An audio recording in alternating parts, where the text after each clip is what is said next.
Hey everyone, today we're going to look at how you can use light to optimize your sleep. All right, let's jump into it. So the first thing you can do, very easy thing to do, is just introduce morning sunlight into your morning routine.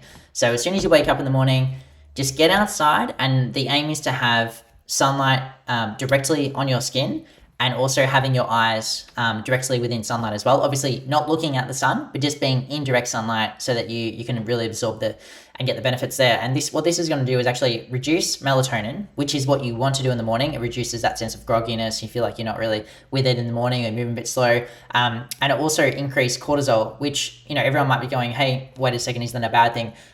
Well, in the mornings, actually, it can be a good thing because it's going to increase your alertness, and it naturally happens anyway. One thing to sort of think about is, rather than coming downstairs or waking up and reaching for that first cup of coffee in the morning, where you're going to sort of like artificially boost things like your cortisol and give your body a bit of like an immediate shock in the morning. This is more of a natural way of doing that. So what you can do is actually work this in and sort of change up your routine a bit, where you can get a natural boost of energy in the morning, and then after a couple of hours, then introduce that first cup of coffee, and then you actually are going to get longer out of your day where you're feeling that sense of alertness, and you don't have to be having multiple cups of coffee to keep you going. And this is also, by doing this, it's actually going to help set your circadian rhythm for the nighttime as well. So it's like setting yourself up to have a better sleep that night. If we look over at these charts here, this was taken out of one of the studies that I've linked to that you can get access to. So in this study, basically they had these participants, and they were taking blood and measuring different levels of melatonin and cortisol over different time periods, either when there's sort of no light in the afternoon, in the early morning. So if you look at this, it's interesting. When there's no bright light exposure, melatonin will gradually decrease in the morning anyway. So you can see from early morning, it starts to gradually decrease. Cortisol is going to naturally increase anyway. But what the introduction of bright light does in the early morning, you can see here, the level of melatonin starts to rapidly decrease from when you first get that bright light exposure, and the levels of cortisol are rapidly increasing. So what all this means is, what you feel is, less groggy, more alert, more energy, sort of get the morning off to a good start. And that's what we want. And it's also going to set you up for success to have a better sleep later that night as well. Sets your circadian rhythm, so okay, now it's morning time now, and now I roughly know when I'm going to need to be getting to sleep later that night. So that's the first thing you can do at the start of the day. Then when it comes time to, it's getting close to bedtime, the best thing to do is to try and avoid artificial light.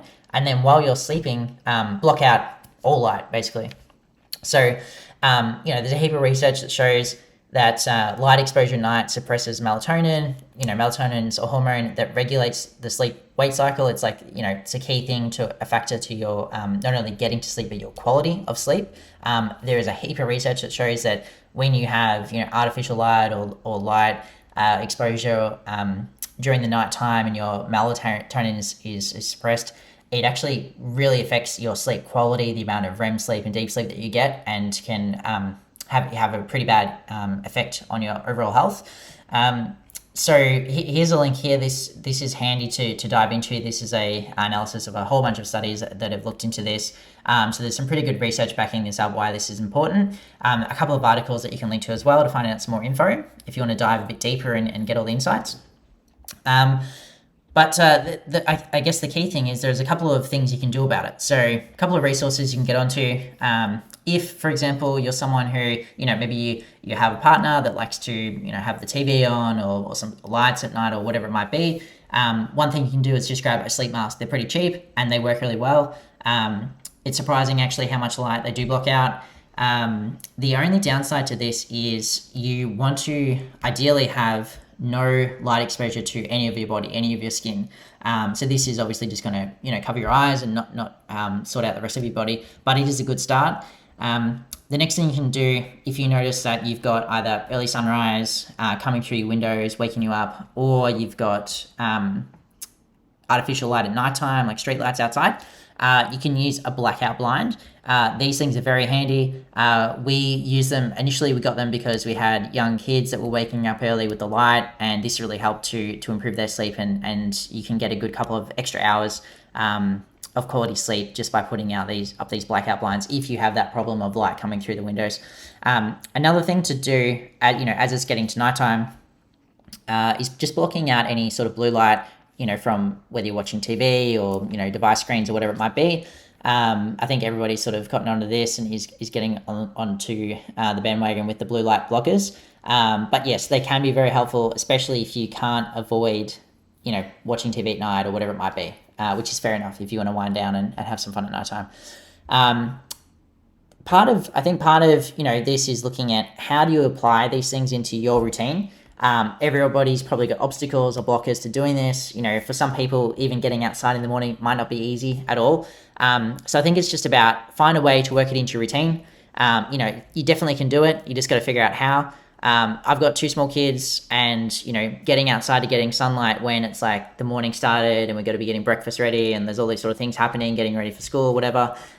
You can still make it work. I just sort of make it fun and involve them in it as well. Say, hey, do you want to get some morning sunlight?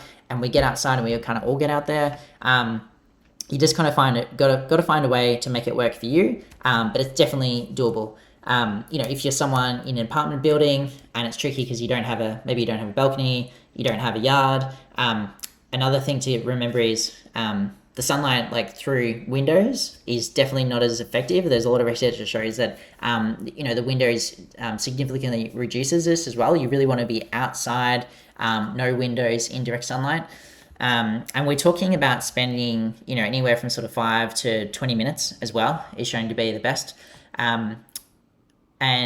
So find a way to make it work for you. If you're in an apartment building, just get out and go for a walk if you have to. Even if it means getting up a little bit earlier, starting your day off right is going to actually help you get a better quality sleep that next night anyway. So it's going to pay dividends in the long run. Cool. I guess that covers light. If you want to get access to this board where I'll cover all sorts of different health areas and different topics, jump on the link to the website. You can sign up. And if you get this access and you're going through everything and you still want to talk to somebody just to chat it through and try and make a bit of a plan for yourself to see how what could you do, how can you practically apply these things to try and optimize your health, feel free to reach out and we can set up a time for a call.